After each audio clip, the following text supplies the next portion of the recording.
Good evening, everyone. I want to welcome you all to evening number 2 of our Parish Advent Mission.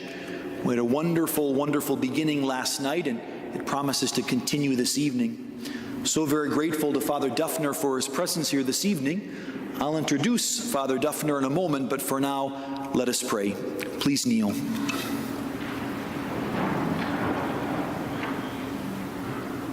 the name of the Father, and of the Son, and of the Holy Spirit.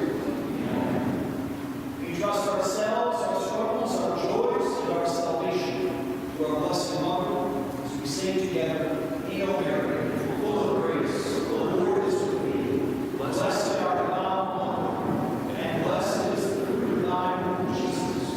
Holy Mary, Mother of God, pray for us sinners, now and at the hour of our death. Amen. In the name of the Father, and of the Son, and of the Holy Spirit. Amen. My dear brothers and sisters, when I was informed that the Parish Advent Mission has been a part of this parish for some time, recently resurrected, I knew that I wanted our speaker, our outside speaker, to touch on the reality of Catholic education, because an enormous part of what we do here at Transfiguration is connected to the education of our beloved young people. More than half of this entire campus is dedicated to the education of children. And so it's something that we all must be about. Not just so-called school families and parish families. No, we are all in this together. And to manifest that, to hammer home that critical point, I've invited Father Dufner, a tremendous speaker, more importantly, a good priest, to speak about a subject that is near and dear to his heart, and that is Catholic education.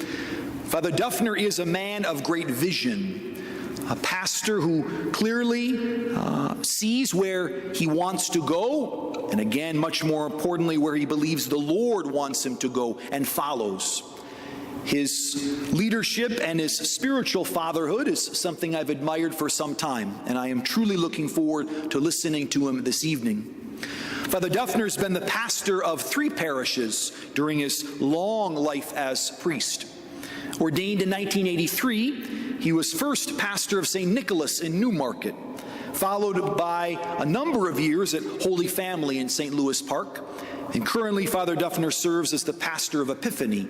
We like to call it in the Archdiocese the Diocese of Epiphany because of its sheer size. So Father Dufner comes to us with great experience as not only a visionary, but someone who can bring together an enormous operation and lead it well. So Father Dufner will speak to us tonight about Catholic education, about its current challenges, about the vision that the Church herself gives for what Catholic education is all about, and what the future might hold.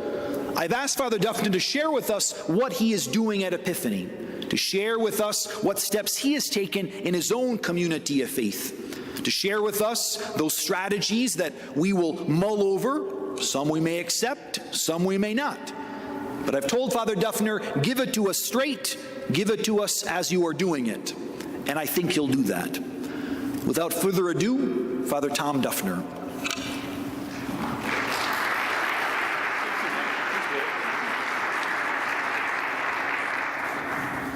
Good evening, everyone. How are you?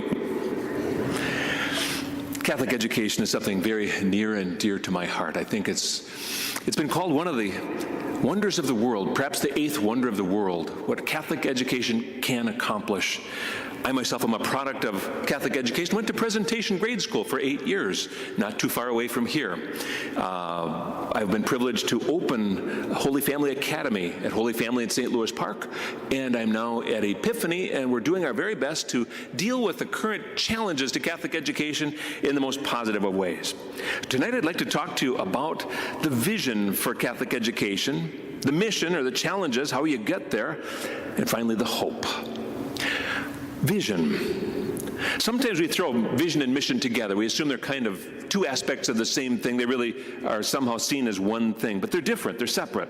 The vision for for this education, the vision means the end product. What is the product of Catholic education? What should a graduate look like? What should he or she be doing? What ought their life to be like? Mission is how we get there. Those are the steps that we need to take. And finally, I'd like to talk to you about the hope. Those are the things that are successes. Those are things that we really can accomplish, those things that we can do together. Now, education has taken many, many turns. In the last couple of generations, things have really changed. It used to be that education was concerned with facts. The modern world dealt with facts. Even if it was soft on the supernatural aspect of God's revelation, the natural world was pretty good. In the modern world, that is up to World War II, we dealt with facts. After World War II, the postmodern world kicked in. And now we weren't so much concerned as facts as with feelings. Now, the objectivity seems to have disappeared. And so we find education is changing as well. Catholic educators have been concerned that education is the beginning of a way of life. Modern educators see it as a means to obtaining a job. Catholics see it as personal development. Modern educators see it as personal production. Catholics look for religion and science to go together. Modern educators see religion and science as opposites. Catholics see parents as the primary educators. Modern educators see the government as the primary educator. Catholics see the existence of an objective right and wrong. Modern educators see no ultimate right or wrong. Catholics see freedom as possible only when we follow what is good and true. Modern educators see freedom as possible only when I can do whatever I want.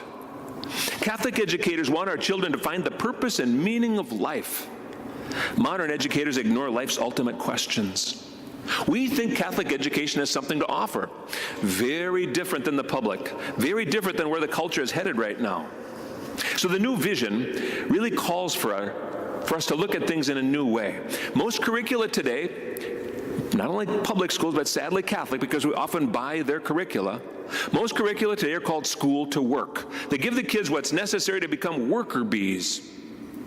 We want more than that for our kids. Those curricula don't develop them as men and women. They fail to develop cultural literacy, fail to inspire greatness, fail to call evil by its name, fail to promote virtue. Not just resume virtues so that you look good to an employer, but obituary virtues, those that you carry to the next life, those that you're actually remembered for. We want those virtues for our kids. So Catholic education endeavors to see the world in light of the greatest event that ever took place, which is the incarnation, that God entered our world, that God took flesh.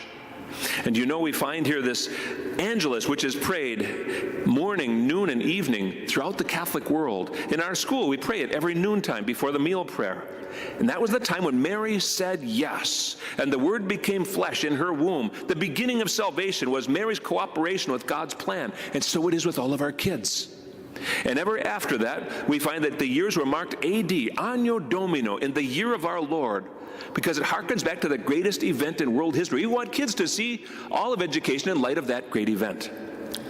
Now, the glory of God as a human person, fully alive. The great Saint Irenaeus said this long, long ago. In other words, spirituality is not a list of thou shalt nots. If we think it's all about what you must not do, our vision is too shallow. It's only negative. It's turned in upon itself. The very goal here is for us to accomplish great things. You remember in Genesis, God made them male and female, and he gave them the charge over all of the garden to till and cultivate, to really harness all of nature, because they're made in the image and likeness of God. They were given freedom to eat from any of the trees in the garden. It was only the one that they ought not to eat. Sometimes we turn our spirituality inwardly and make it all negative, a thou shalt not. But the great freedom is ours. And that's what you and I want to have for our kids, a freedom of spirit. Now, I want to talk about this vision. The vision comes first. What do we want the end product to look like? What do we want our kids to grow up and be? Well, minimally, let me suggest, we want them to be practicing Catholics. Minimally, we want that. We actually want them to be great saints. So that's the goal here. So in other words, we don't want just a little blush of Catholicism on top of a secular education, like a sprinkling of powdered sugar on top of something very ordinary underneath.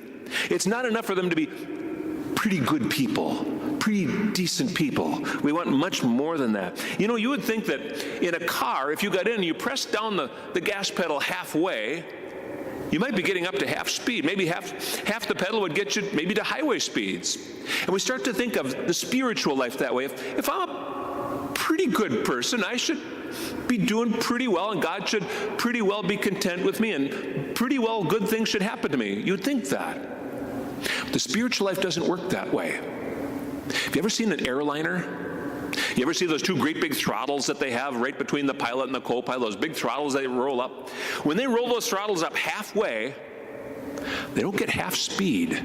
They roll those throttles up halfway, and the engines are idling. You might roll forward on the tarmac. You're never going to take off. And that's what happens in the spiritual life. When you and I are living that life at half throttle, we're going nowhere. All the progress is in the last half of the throttle. That's what it has to be for us. And so for us to content ourselves with being pretty good doesn't get us much progress at all. But when we open our hearts up fully, God pours in grace. That's what we want for our kids. Not half measures, not pretty good, not sort of good. We want the best from them.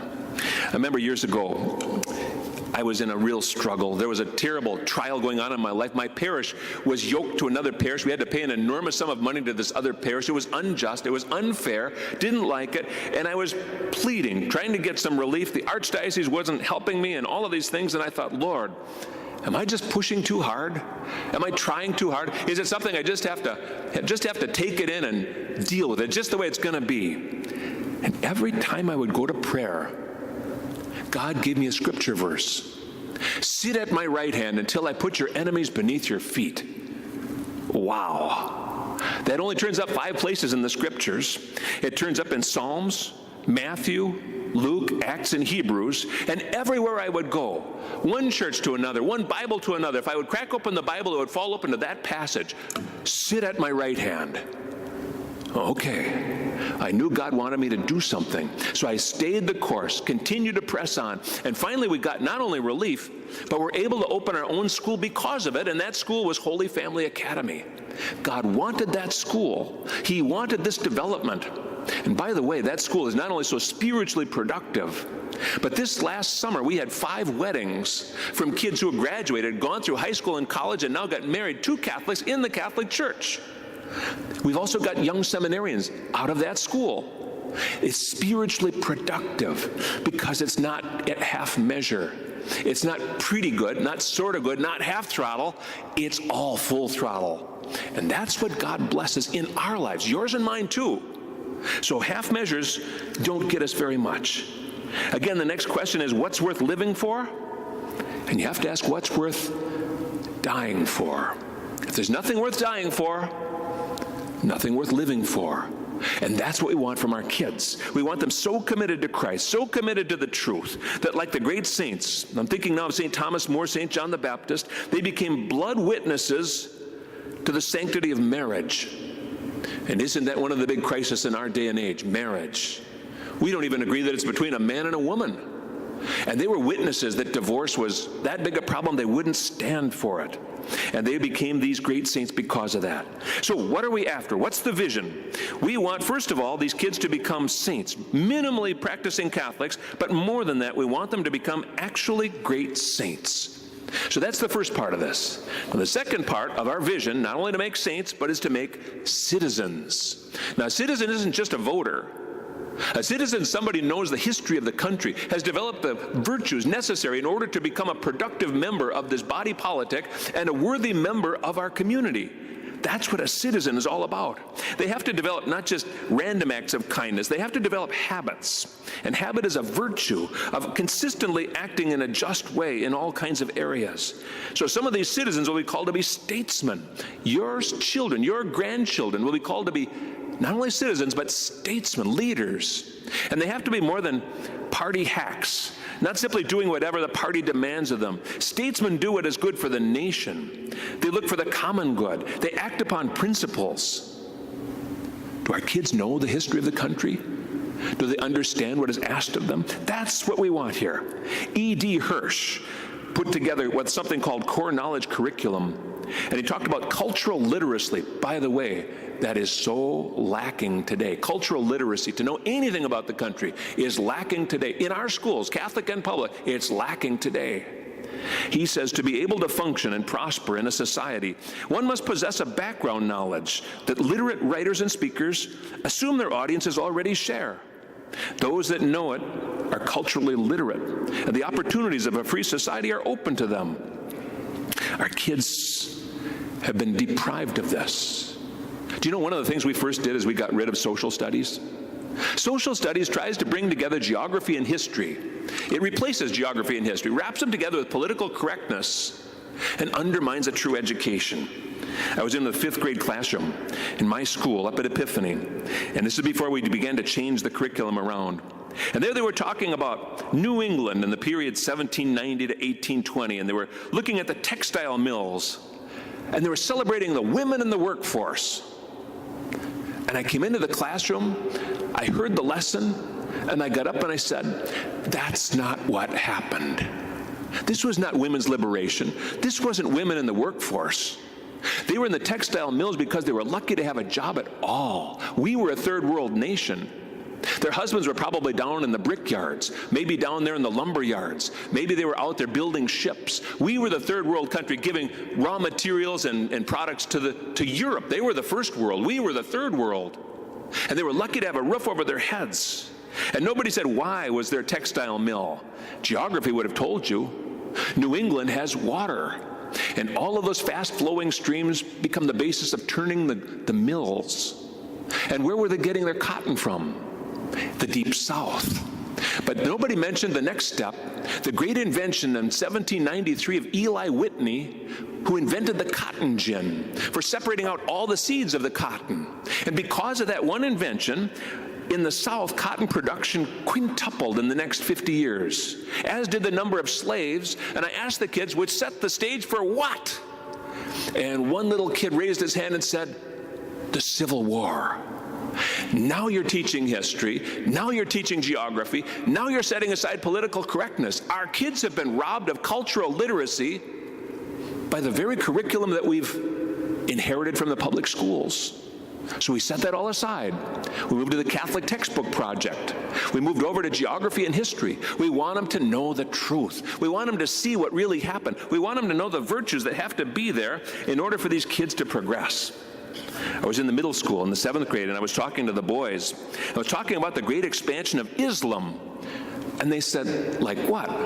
Well, I said, after Muhammad comes along, we find that Islam expands through Spain, crosses over all of North Africa, goes into Spain and Portugal, all the way up into the middle of France. And only by 732 did Charles the Hammer Martel resist them at the Great Battle of Tours.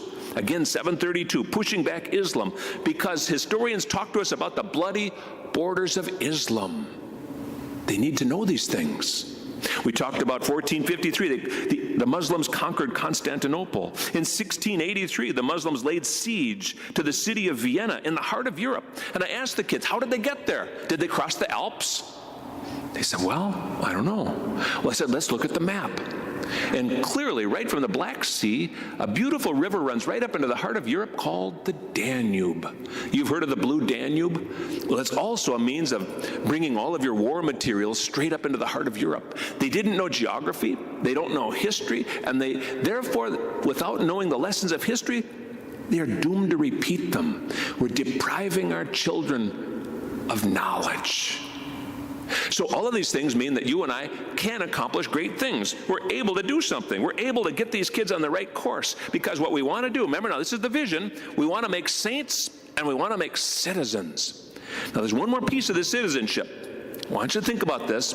It's a critical piece. It's called human development. Tragically, many of our kids today have spent all of their time in sports and they don't know how to do stuff.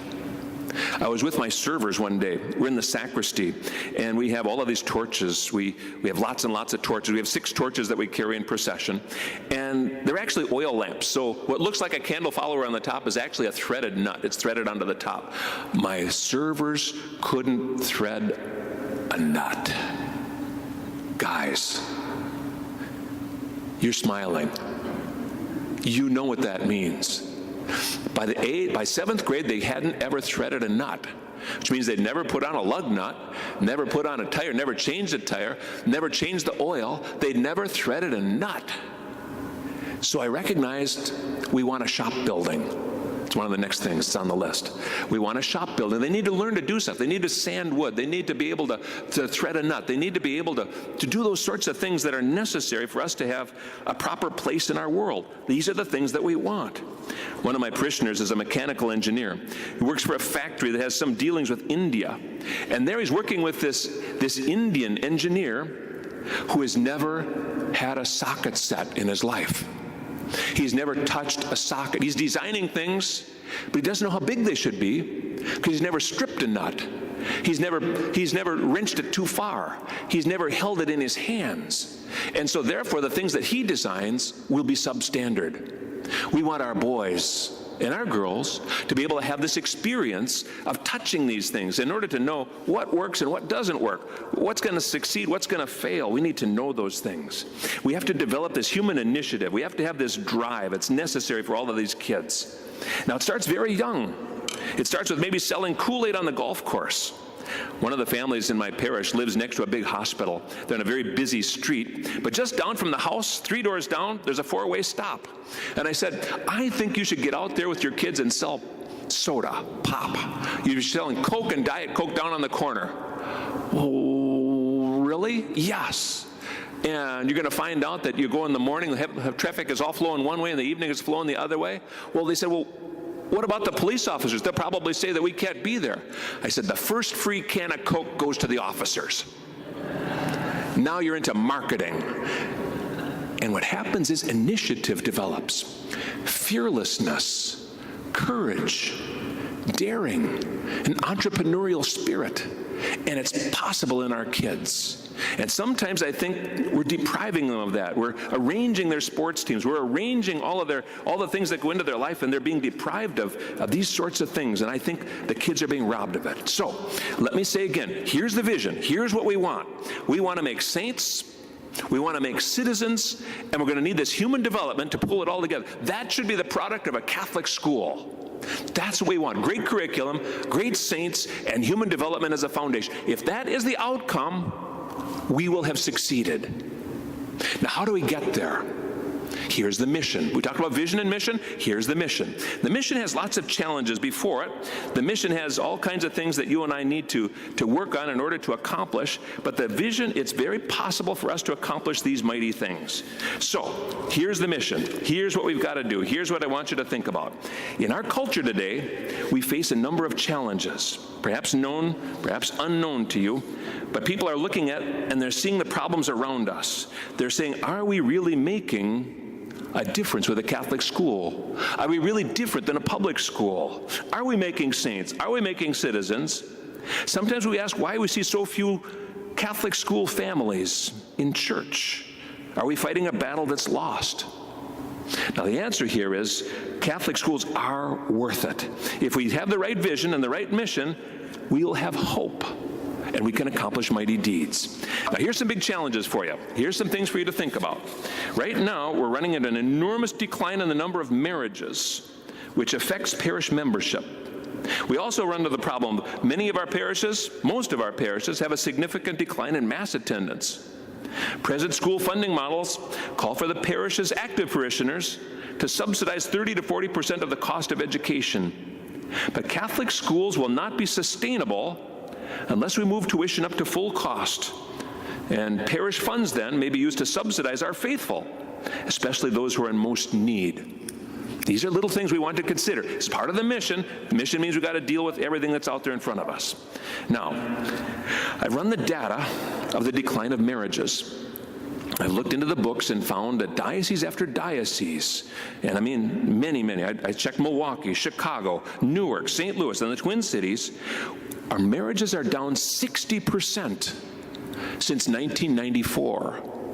60%. In the Twin Cities, we had 4,485 marriages back in 84. This last year, we had 1,585. We're down 60%. That's cataclysmic. What that means is our parishes are going to shrink. People who don't marry don't join churches. It's that simple. We're dealing with demographic issues. And this contributes to the decline in mass attendance. In the last 5 years, most of our parishes have suffered a 15% decline in mass attendance. A few parishes have done better than that, but on average, it's a big decline. If the next 10 years had a 30% decline in mass attendance and a similar decline in contributions, most of our schools and many of our parishes will be at risk. This is just simple demographics. This is something we need to pay attention to because it should shape our funding model, it should shape our curriculum, it should shape what we expect of our school families. Now, there's a disconnect between faith and finances. Again, we've done this out, we took a look at all of our school families, and we found that only about a third of the school families were active in contributions and active in the practice of the faith. We found that the contribution level was parabolic. It went like this, all the way down to a long list on the bottom. We found that more than 42% of our school families made zero contributions to the church. And another 30% gave only very small amounts. Again, it was parabolic. We found the first 30% actually doing something for the church, and the rest doing very little. So that needs to be challenged. It's serious. It's a consideration. Again, these are some of the problems that are before us. Now, you might say to yourself, well, at least we're holding Catholic schools open for the sake of the poor. Well, we ran the numbers another way. We used Zillow. Anybody ever look up Zillow? We looked up the home values of all the school families. Can they do that? We looked up all the school families, and we found the home values a strong $300,000 average. We found the school families more affluent than the donor families who are subsidizing their education. So we're not even keeping schools open for the sake of the needy. The needy are not well represented already. They're not in our schools. Those of some means are those already in our schools. So we need to know that. In my own parish, we found that 23% of the school families attended Mass 24 times or more in the course of a year.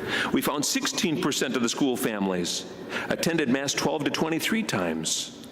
18% of the school families went 1 to 11 times. And 42% left no trace of faith participation. Yet we were subsidizing them at a very significant amount. You need to know this because it's happening in parish after parish after parish.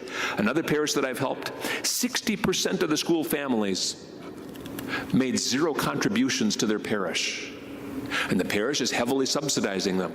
So in other words, there's a disconnect between the faith and the school. We need to reconnect, reestablish, pull it back together. And this for the sake of the faith, and this for the sake of the school. So it's significant for us. The present funding model is not just, that is not fair to the donors. It's not merciful to those who are really in need, and it's not sustainable. Remember now, parents are the primary educators of their children. Their commitment to Sunday Mass, daily prayer, cultivating virtue is necessary for the fruits of a Catholic education to take hold. Parents, it's necessary that they play an active role in the faith. Without the renewal of this faith partnership, parish-based Catholic schools quickly become merely parish-subsidized private schools. It's not sustainable. It won't work. So, by the numbers, what we found here is that home values indicate that school families are often better off than the families that donate to support them. We found the highest contributors were not the wealthiest. And again, 42% showed no faith practice or contributions, yet home values do not indicate poverty. And those of humble means were not well represented in our schools. So the life-changing power of a Catholic school is reduced to cultural veneer. Children are learning that religion is important, but religion is compartmentalized. In other words, religion is important, but not as important as sports and all the other cultural priorities.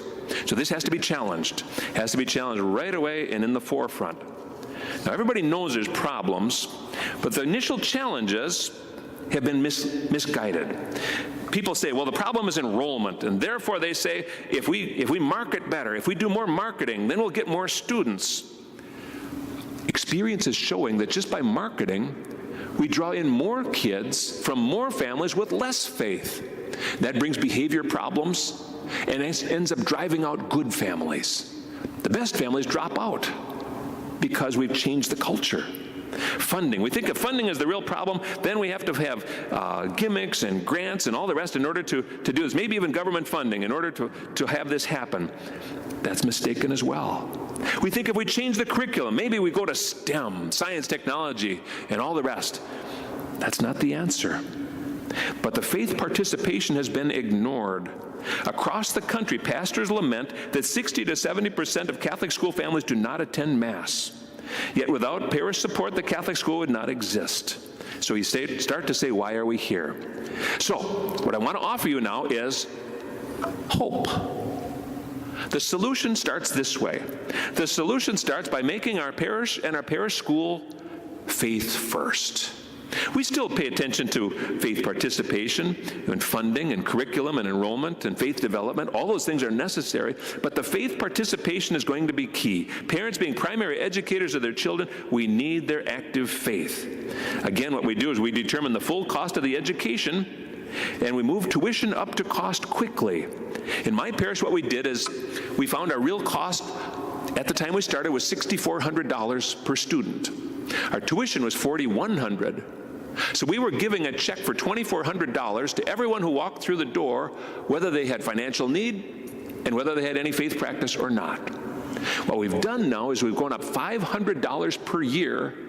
We've done so now for 2 years. This next year will be the 3rd year. We're going to go up for 5 years until we get to $6,600. But for those who go to church, those who are active in their faith, they're only going up $200. We rebate $300 of that amount. And we use a little membership card, if you will. It's got your name on it, barcoded, today's date, and you drop that little membership card into the collection. And those families that drop in 24 of those cards in a year are partnered with us. They have membership with us, and they get the rebate. Their tuition only goes up $200, and in addition, they can apply for financial aid. We give financial aid to our members, those who are partners with us, those who are living the faith. Our experience so far at Epiphany has been this. We find that those who are the first 25%, 23% who are already active in their faith, they've become even more active. The middle group between the 25 and the 65%, they've become much more active in their faith. And some of those on the top who were just with us for a little while, they're starting to drop away. But what we're finding is the spiritual temperature of the school is rising. The spiritual temperature is getting better. It's friendlier. It's holier. The kids are active in their faith. They're finding that they're not undermined by peers in the school and in the classroom, those who don't go to church and really don't care to go to church, and they mock one another, those who do go to church. That's ending because those kids are dropping away. And they're finding that the faith culture of the school is improving. All of this because we've entered into this challenge to the faith of the parents. We get nothing without the parents. We need to have the parents involved. It's absolutely critical that we do this. So we call ourselves Faith First. This partnership in faith, to make saints and citizens, this partnership in faith is faith first. So in other words, we have to have the partnership in faith with the parents, those who submit their life, their dreams, their joys, their sorrows, their children, their possessions. They submit their lives to Christ. That's where the faith is built up. They acknowledge that we're trying to form saints. They acknowledge that we need to form citizens. And they see the best already because we're hiring the best teachers. And by the way, here's a little part of the secret. When you set your vision high, when you start to say, this is what we really are all about, and we're willing to take a stand, the best teachers will find you. They want to do something meaningful with their life. They don't want to go to a place where if they say something too religious, they get squashed. The best teachers will find you, and you and I can begin to share faith. That's what this is all about. So again, we've got these challenges to the faith practice, to the funding, and to the curriculum, and it all comes together in being faith first. That's our mission, and that's our challenge. So again, you and I have these opportunities here to really size things up, really do things much better. And again, in my last parish already, we're producing vocations to the priesthood, religious orders. We've also got young families already forming and being married. Again, 5 kids this summer from kids that I had in grade school only 10 years ago, straight out of college getting married to Catholics in the church, not cohabitating, but getting married. That's the faith is catching hold. So that's what I think we can do. That's what I think we need to do. And I think it's all possible if we put ourselves faith first. Again, the vision is this. The vision is that we have to make saints and citizens, and the way that we do it is by being faith first. When we do that, our Catholic schools have great hope. Anybody else? Father? Yes. How has enrollment been at the parish where you've instigated that increase in tuition unless they have Their enrollment is dropping a little bit because we got some families who just say, that's not me. This church stuff, that's not me. I'm not there. I'm not on board with that. So it is dropping a little bit. But in our case, that's going to work out just fine. We're also starting to gather in young families. One of the most fascinating things is that we have a whole lot of young families who are joining the parish, and they're bringing their babies, and I love it. And I always tell them, your parish is either crying or dying. And we welcome all the tears. And the young families are making their way into the church, and the numbers are growing in the young families. They're not yet in the school. Their kids are still too young.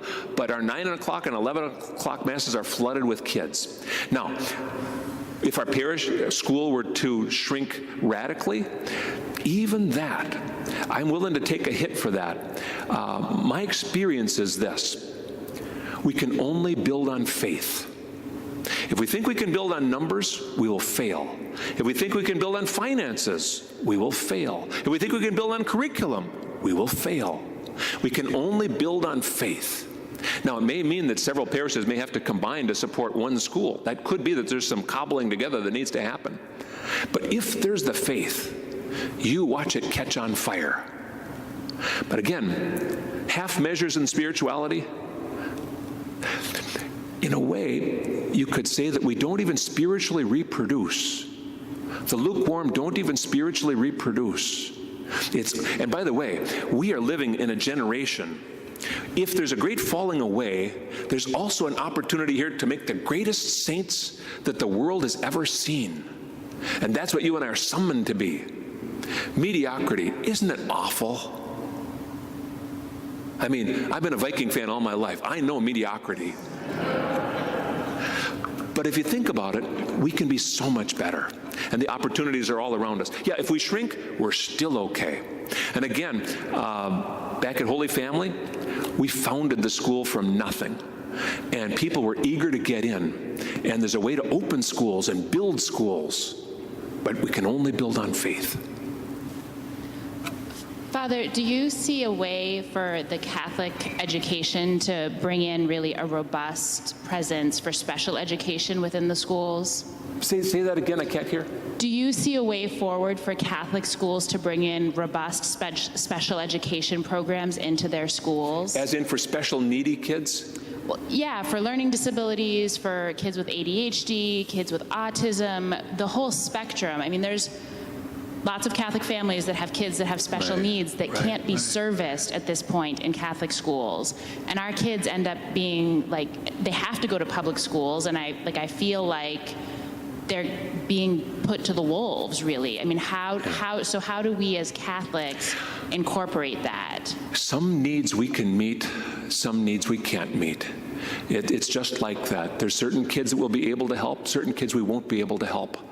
And so it's going to be on an individual basis. Some kids with just a little bit of special learning assistance, a special tutor can keep right up. Some kids actually have to discover the key of knowledge.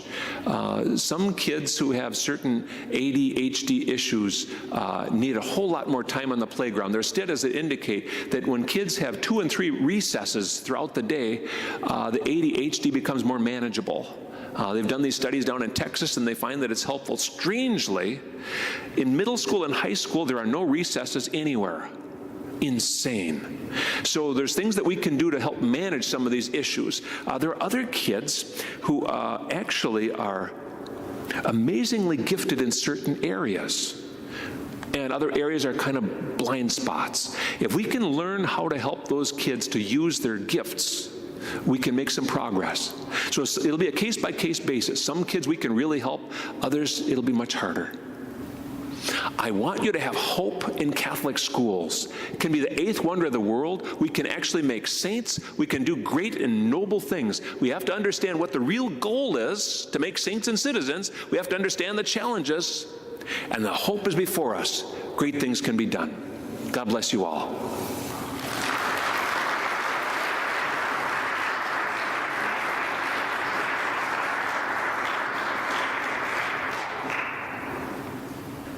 Father, I just wish you would have told us what you really think. Come on now, Father, come on.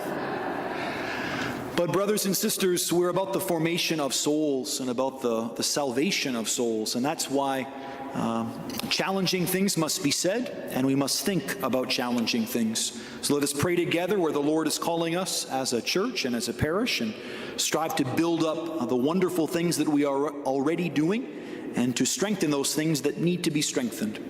I want to remind you all that tomorrow is the Immaculate Conception's Vigil. That'll be our final evening of our parish mission, and we'll have Mass here at 6:30 p.m. Saturday is the actual day of the Immaculate Conception. We'll have 2 Masses in the morning, 8 o'clock and noon, so please do mark your calendars. Mass is required both for the Immaculate Conception and for Sunday, so please, again, plan accordingly.